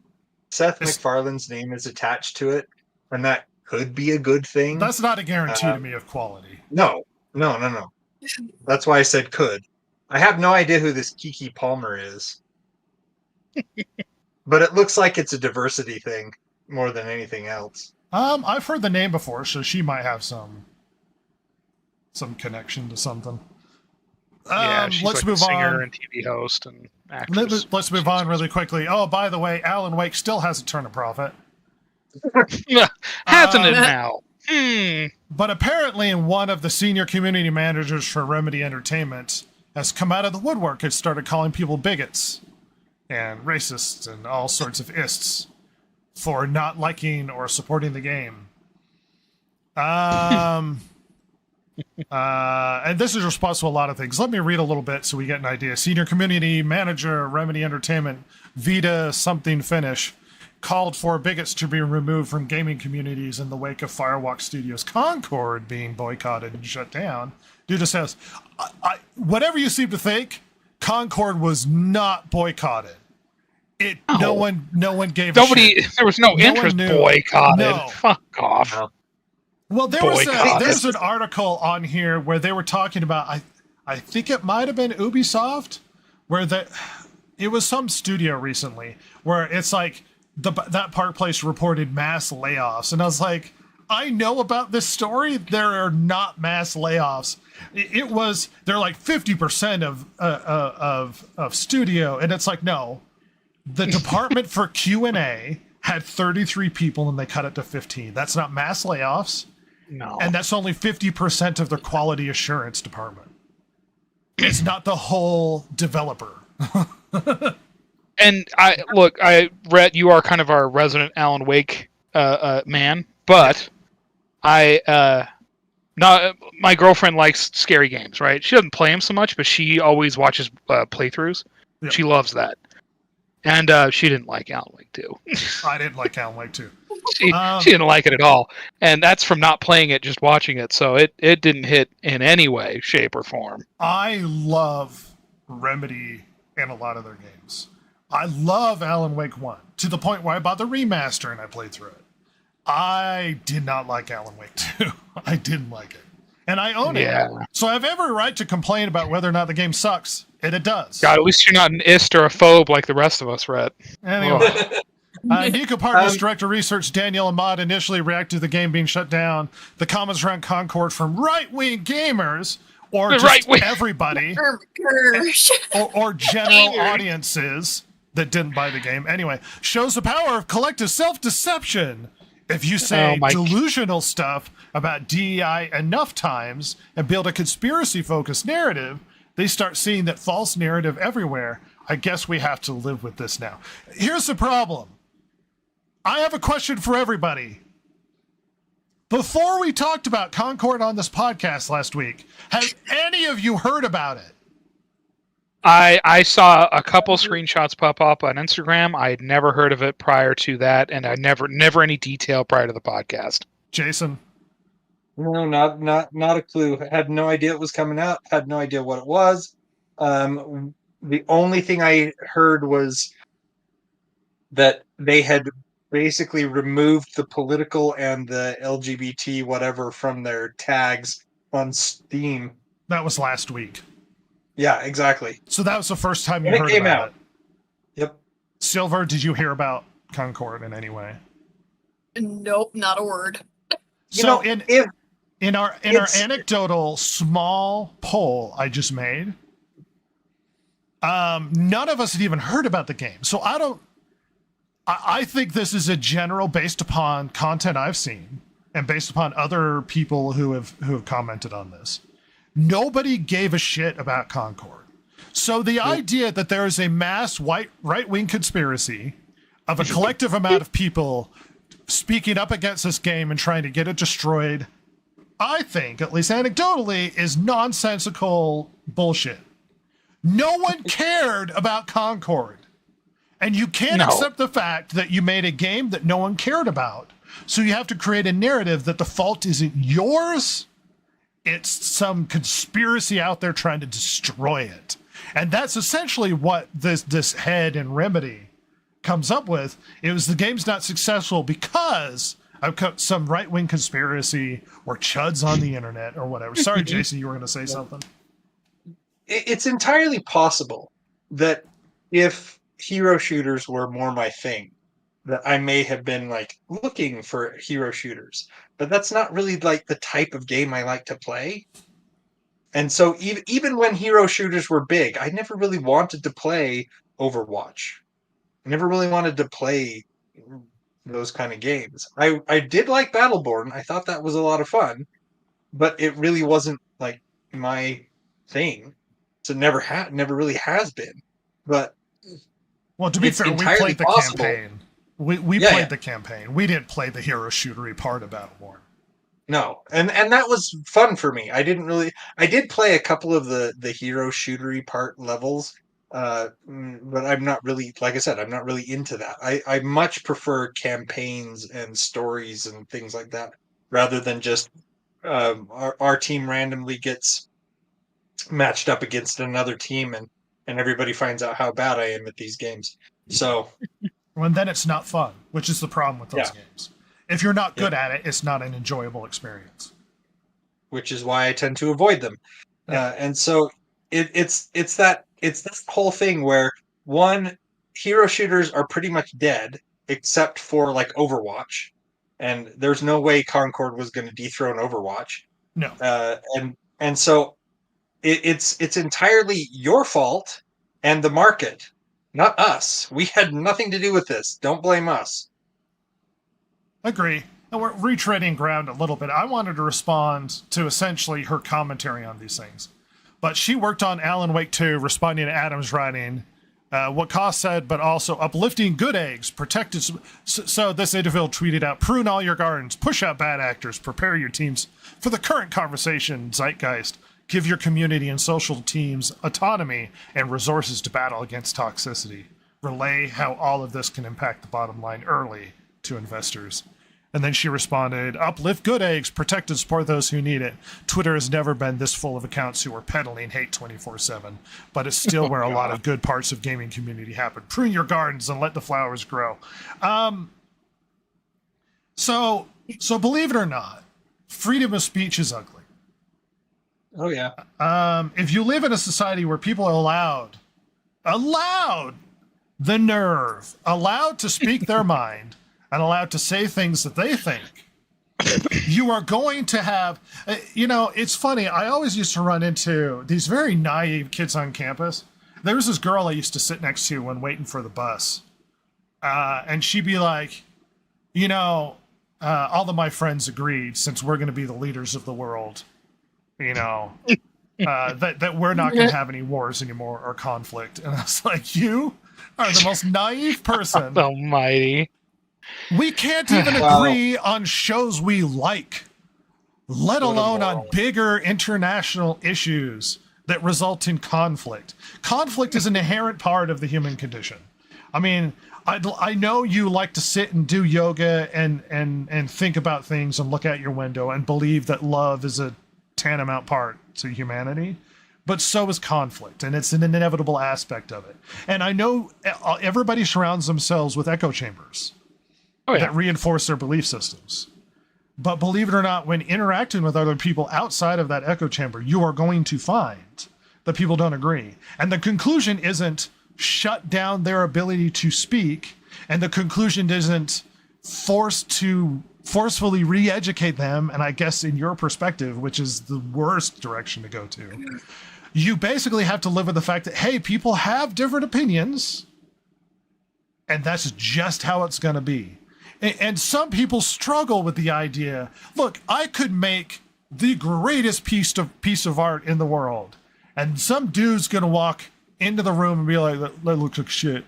And it's like, okay, like, because that's what happens. People are critical. People will dislike things for the sake of disliking it. Oh yeah. Yep. Even if it's good, and it doesn't matter. The fact that you're look echo chambering yourself more, quote unquote, pushing out bad actors, so to speak, is not. Look, if people are trolls, they're trolls. But pushing out people that disagree with you is not going to create better content. It's just going to narrow your audience and your bubble. And that's essentially what we're getting here. But she goes on to... Go ahead, Jason. Just because somebody doesn't like something that you're doing doesn't actually make them a troll. Now, obviously, what the example you gave earlier, where you could have created the greatest piece of art in the world, and there would be at least one guy, if not multiple, that would come in and say this is a piece of crap. Those people are the ones who are trolls. If they're coming in and just saying, this is a piece of crap because they don't want to admit that it's good or whatever, or they just have to be contrary, that is a troll. But if it's somebody who comes in and says this is a piece of crap because it's not the kind of art that they tend to like, that just means they have a different opinion. That doesn't mean that they're trolls. And it's such a disingenuous argument, and it's so telling of the person who's making the argument that they can't see that people can disagree and it can be fine. I agree. Crappy argument all around. To readdress these comments really quickly. So a YouTuber named Madam Savvy went and searched through this individual's Twitter posts and learned some interesting things about when she joined Remedy. And apparently, well, let me read her comment. She says, I joined Remedy Games because I wanted to work on Control. I like Control. I think it's a good game. Because during my on-site interview, I saw a game with a female protagonist that looked exactly like the kind of game I wanted to champion and build a community around. Thank you to the Control community as always. Well, first of all, you don't say, I saw they were working on Control and that looked like a fun game. She said, I wanted to champion it, which means her motives are political. And YouTuber Madam Savvy went on in detail, apparently, and learned some interesting information about her that basically she never would have worked for Remedy if Control had a male protagonist. She's also made it very clear she engages in discriminatory behavior based upon sex, race, and is an advocate to make all characters gay. Awesome. Wow, what a creative. And you apparently think that... So your reaction to people not liking the content you produce is to scream at them? That they didn't like what you liked? Do you think that's going to bring anybody to your direction? Do you think that's going to make your game more successful? Or perhaps you are disconnected from the general audience that might consume your game, and you don't know a damn thing about how to get people interested in the products that you are creating. Perhaps you don't know what the hell you're talking about. I honestly wonder why these people get involved with video gaming in the first place. Activism. If they just if the only thing that they see it as is a vehicle for their activism. Yep. There are much better vehicles for your activism than a video game. No, Well, it's because what will take them in. it's attractive to insert yourself into a traditionally male space. They feel like they're pioneering.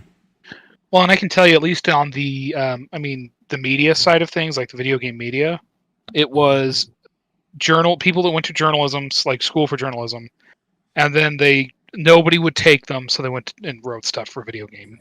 Yeah, they wanted to be political journalists, and they weren't good enough, so they became activists in the video game market. And I assume it's similar a lot of times for everything else in this line of work now, especially. But they feel a moral obligation to be activists. Yeah, they do. Let's move on really quickly. Apparently, Norwegian Film Institute said that the market potential was a major factor in the decision to fund Dustborn with taxpayer money. They thought it was going to be successful. Well, if somebody just pitches a video game to you, and maybe leaves out the fact that they're going to be basing it around, diversity rather than actually making a good game, then there is a lot of profit to be made from the video game industry. If Dustborn had been successful, Norway could be sitting there, going, "Hey, we got profits from this really awesome game." Well, it's their film institute, so it's a bunch of snobby snobs who huff their own farts. Thought it was a good, yeah, okay. I mean, it's like the same, God, it's like a film student here saying, "Well, I think it'd be great." Yeah, you don't know. You're a douche. Listen, I've known some people who are film students, and I like them, but their tastes are not normal. No, not. No, film snobs do not have general audience taste. No, and that's fine, but apparently these ones didn't understand that about themselves, so they did some great investment with taxpayer money. Yeah, they thought they were going to earn money out of this. It was going to be a massive success. Yeah, not so much. All right. Really quick, Ian McKellen says he has no plans to retire anytime soon. I'm not letting anyone else put on the pointy hat and beard if I can help it. He wants to do Too late. Yeah. Somebody's already put on the pointy hat. I mean, well, we don't know yet. Well, he also hasn't put on the hat yet. So yeah, there's no hats. It doesn't matter. But he will be returning for the Gandalf movie, and he says perhaps more. Look, I'm super excited. He could do as much as he wants to, and if there's enthusiasm and he wants to do it, awesome. Ian, you're really good at Gandalf. The only thing I will say. Go ahead. Go ahead. I'm sorry.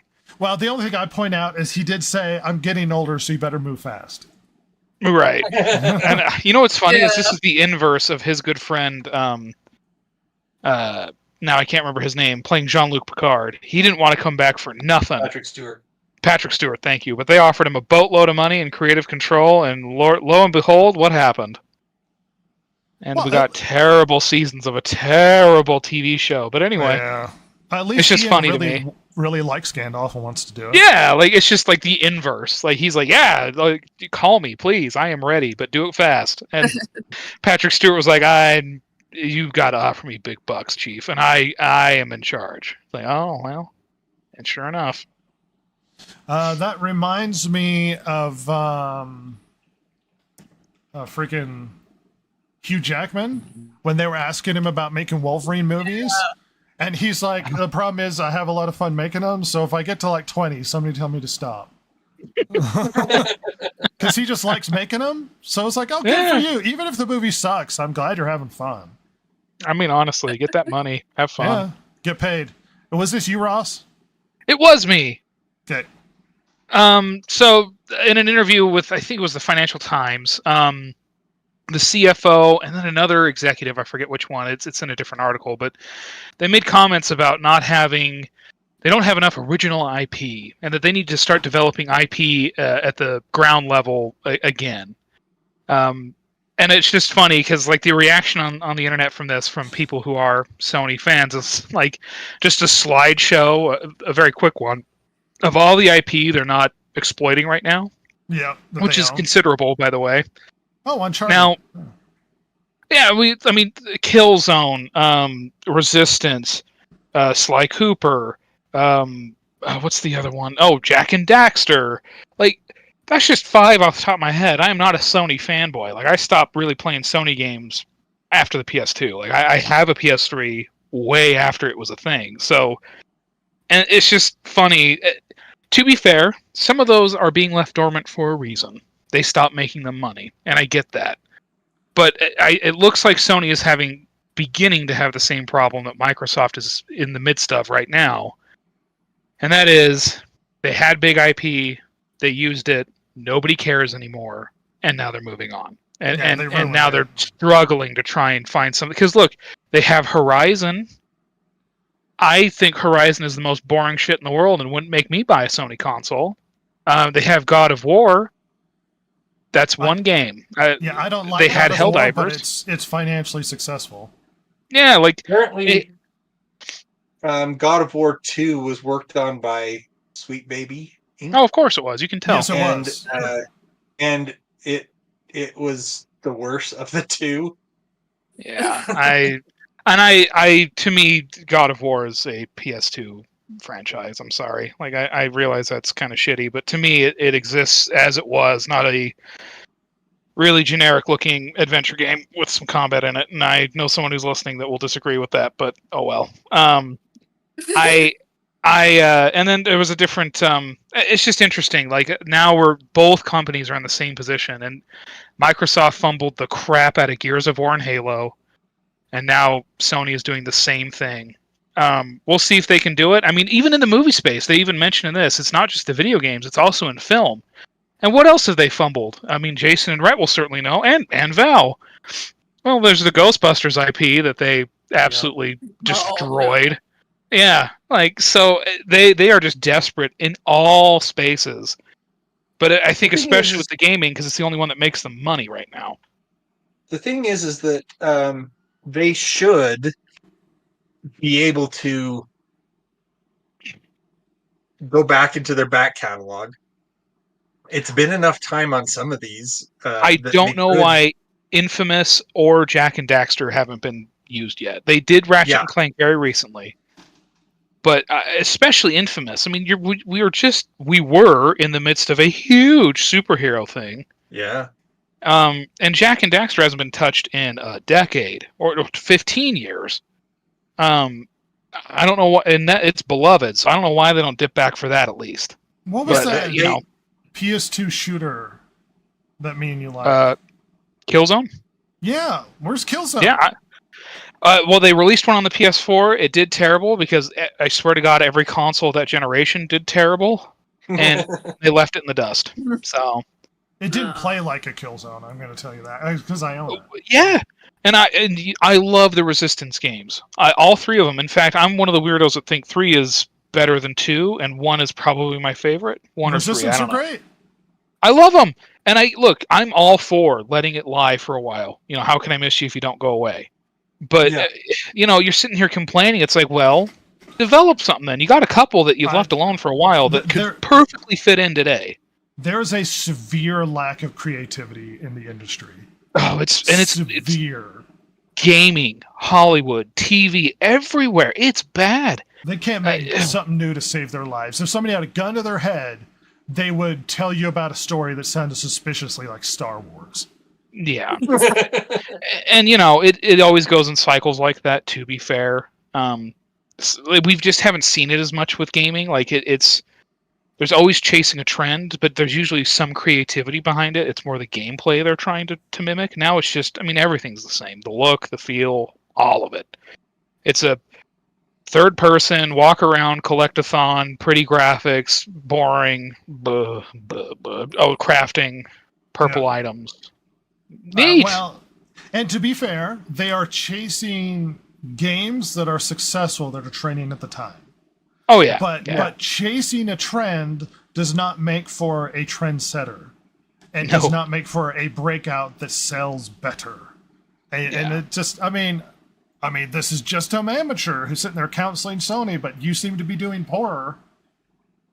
Perhaps listen to the audience of consumer games. As an aside, really quickly, before we get out of here, kick into screaming, there was recent commentary from the CEO of Sweet Baby Inc., basically pushing back against the narrative and claiming that Spider-Man 2 and Alan Wake 2 are signs of massive success that they've been involved with, because those games are very successful. Alan Wake 2 is not successful, and as pointed out by this link to a new article, it should be reminded everybody that Spider-Man 2, despite the massive amount of hype, has basically everybody, after the initial hype and defense, the general audience seems to think that Spider-Man 2 wasn't that good. And by sales, it is about half as much as the first game. So I don't think Sweet Baby Inc. has much to stand on when they claim that the two big successful games that they were part of were actually very successful. Alan Wake 2 was not, and Spider-Man 2 is a massive failure compared to Spider-Man 1. Yeah, Anyway. it's at least disappointing, I'm sure, to Sony. Yep, they know their numbers. They might pretend it's a massive success, but it Oh yeah, fake it till you make it. Lie. I mean, Rhett, you and I love old bad wrestling. WCW would be like, this is the home of the greatest wrestling. Like, this is the best. Like, just lie. But come on. Well, everything is the greatest ever, and it's like you can't all be the greatest ever.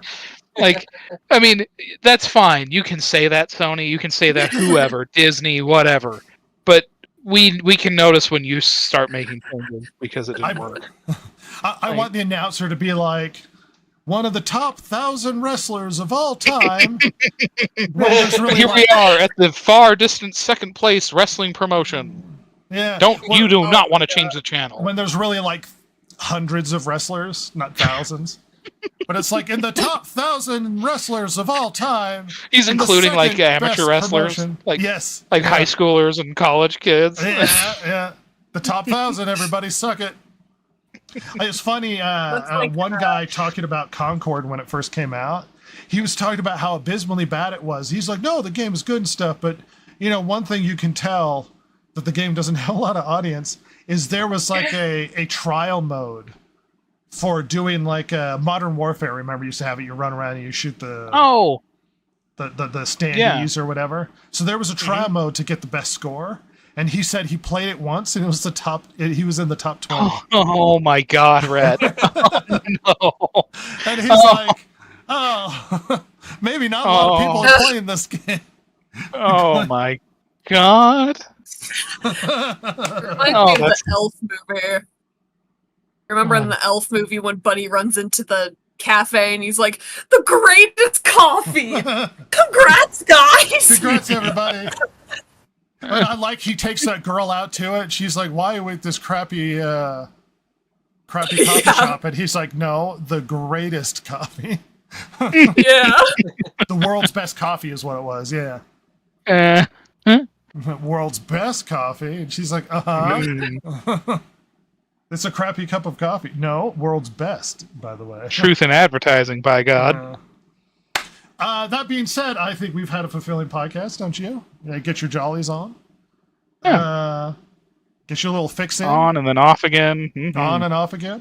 But we're going to get out of here really quickly because we've got other things to do. Rings of Power. Silver, what are you thinking? Do we want to cap off this episode for us? I'm sad. I'm disappointed in media. Oh. Do better. Do better, Senator. Do better, yeah. Do better. Do you get that Please reference? cater to your... Oh yeah. No one watched that show, but the freaking Hawkeye Winter Soldier or whatever it was, the TV show on Disney. There's a scene where the senator wasn't being racially sensitive enough, and there's a scene where he says, "Do better, Senator." Ugh. God. We're getting a movie. Oh no! Right. So excited. Ross, Yeah, the creative entertainment world is in a weird place where they can't make anything anyone wants to watch, and I am all for it. I'm going back and watching old things, Let it burn. and it is very fun. Well, because it'll rebuild itself. Come on, I mean Nah, let it it'll burn. get I there. don't care. Like it won't be what it was, but it'll always exist. I mean, whatever. But It'll go back be and watch old me. stuff. It's great. No, it could burn down. It'll be me sitting here playing Sonic 2 or something for forever. Buy physical media, folks, or sail the high seas so you always have it. Anyway. By the way, to remind everybody, Alan Wake 2 released with 0 physical media. It was a digital-only release, and it wasn't until people were like, I don't like that they finally started coming out with physicals. And somebody on the internet claimed that was the reason why his sales didn't do well. And it's like, no, it was also Epic Store exclusive, to be fair, and it didn't sell on Steam, but also it kind of sucked. It wasn't the no physical, it kind of sucked. If it had been a game absolutely worth playing, people would have put up with the Epic Store to play it. Yep. Yeah, they would have. They would have. Like, it's just how it is. Yeah, Steam, obviously a bigger audience, but they would have put up with it. Jason? Maybe less, but still. I don't know. Right now, burn your bridges with Hollywood. It's not worth it. But watch us talk about it because it's fun. Yeah. Woo! Let us suffer for you. Well, we love you, everybody. Platonically, don't get weird about it. Or maybe Thanks not. for coming along. Don't get weird about it. Thanks for coming along. Go for us. I have platonic love for the general mankind. Maybe not you. You're probably if you're Chance, you're a dirty hobo that slink back into your cave you live in Arkansas. Rhett has spoken. Red has spoken. Anyway, we're getting out of here, everybody. Goodbye. Bye.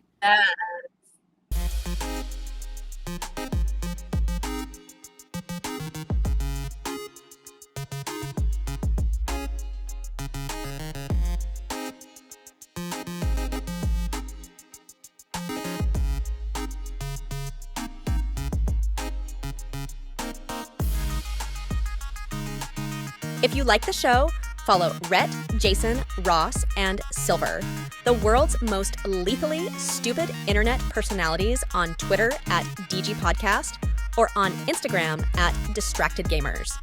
If you liked or hated what you heard here today, you can email them at thedistractedgamers@gmail.com and share your feelings. Not that Jason would care, since he hasn't any, of course. Oh my God, it's so juicy.